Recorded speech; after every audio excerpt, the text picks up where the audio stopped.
ВМРО ДПМН бара поддршка од сите политички партии, собранието да ја усвои декларацијата по повод 150 годишнината од раѓањето на Гоце Делчев. Декларацијата ќе се достави и до владата, Институтот за национална историја, МАНУ и Музеот на македонска борба. Се предлага да се организираат соодветни настани, проекти, да се промовира поштенска марка со која ќе се одбележи јубилеот, а во основните училишта учениците да се информираат за оваа личност од македонската историја. Оваа декларација треба да биде точка на обединување на политичките партии во Македонското собрание. Да покажеме обединетост околу неспорниот македонски деец и водач во ослободувањето на Македонија и идејата за самостојна Република Македонија.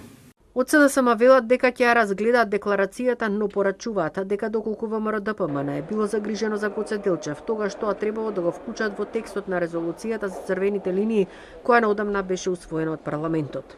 Овде очигледно станува збор за обичен популизам, зависно од темата на денот ја креираат нивната политичка агенда. Како одговорна и државничка партија, ќе ја разгледаме декларацијата и ќе се произјасниме. Партиите на албанците немаат став за декларацијата со образложение дека се уште не ја добиле и не се запознати со незината содржина.